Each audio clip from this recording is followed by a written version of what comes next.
오프닝 시그널 앵커 대통령이 극우 성향 인터넷 커뮤니티인 일간베스트 저장소 이른바 일베의 폐쇄 가능성을 언급하면서 온라인 플랫폼 규제의 법적 실효성에 대한 사회적 논의가 다시금 뜨겁게 달아오르고 있습니다. 고 노무현 전 대통령 추도식에서의 부적절한 조롱과 최근 스타벅스의 58 민주화운동 관련 논란 등이 이러한 문제의식을 증폭시키고 있는 상황입니다. 본문 법조계에서는 현행 법체계 하에서 특정 온라인 커뮤니티 전체를 강제적으로 차단하는 것이 현실적으로 매우 어렵다는 분석에 무게가 실리고 있습니다. 과거 문재인 정부 시절에도 폐쇄 조치까지는 이르지 못했던 법률적 한계가 여전히 존재하기 때문입니다. 현행 정보통신망법은 불법 정보 유통에 대해 게시물 삭제나 접속 차단 등의 조치를 취할 수 있도록 규정하고 있습니다. 그러나 이는 개별 게시물 단위에 대한 규제로 플랫폼 전체를 대상으로 확대하기에는 법리적 어려움이 따릅니다.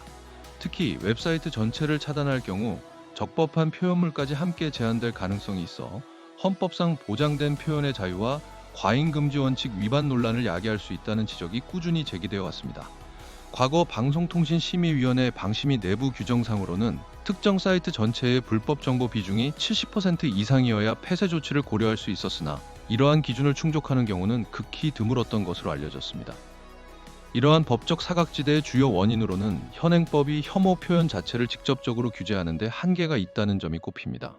일례로 일베 등에서 문제되는 표현들이 사실 적시 없이 증오감만을 일으키는 추상적인 경우가 많아 현행 정보통신망법상 불법 정보로 직접 규정하기 어렵다는 것입니다. 따라서 유해 게시물이 다수 유통되더라도 법적으로 불법 정보에 해당하지 않아 70%라는 기준을 채우지 못하는 구조적인 문제가 발생합니다. 행정적 판단으로 폐쇄 처분을 강행하더라도 사법부 단계에서 제동이 걸릴 가능성이 높다는 점도 간과할 수 없습니다. 대법원은 사이트 폐쇄 여부를 판단할 때 불법 정보의 비중뿐만 아니라 사이트 개설자의 최초 의도, 개설자와 게시물 작성자의 관계, 불법 정보 유통을 위한 메뉴 구성 여부 등 종합적인 요소를 고려합니다. 판례는 사이트를 폐쇄하지 않으면 안 되는 불가피한 사유가 인정될 때에만 극히 제한적으로 처분을 허용하는 취지입니다. 해외 주요 국가들의 사례를 살펴보더라도 플랫폼의 전면적인 폐쇄보다는 혐오 표현에 대한 명확한 기준을 정립하고 플랫폼의 책임을 강화하는 방향으로 나아가고 있습니다. 독일의 경우 2017년 네트워크 집행법 네츠디지를 도입하여 플랫폼의 혐오 표현 삭제 의무를 강화했으며 유럽연합 EU는 디지털 서비스법 DSA를 통해 불법 콘텐츠 유통에 대한 플랫폼의 책임을 확대하는 추세입니다. 이는 행정 권력이 직접적으로 표현의 영역을 봉쇄하기보다 시스템적인 규제를 통해 플랫폼의 자율적인 정화를 유도하는 방식입니다. 민주주의 국가에서 특정 커뮤니티 전체를 국가가 직접 폐쇄하는 사례는 찾아보기 드뭅니다.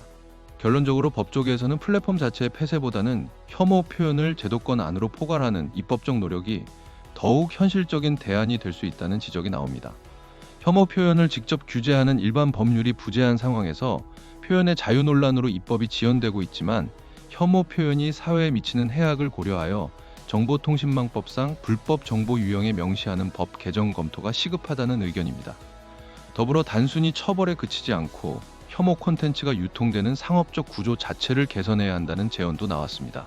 혐오 발언이 상업적 이윤 추구 구조와 결합하여 유통되는 방식에 주목하고 형사처벌이나 폐쇄 위주의 접근에서 벗어나 전체 인터넷 생태계와 인공지능 AI 등 새로운 정보 유통 경로를 종합적으로 검토하여 실효성 있는 대안을 마련해야 한다는 것입니다. 클로징, 온라인 플랫폼 규제에 대한 첨예한 사회적 논의가 앞으로 어떻게 전개될지 주목됩니다. 클로징 시그널 1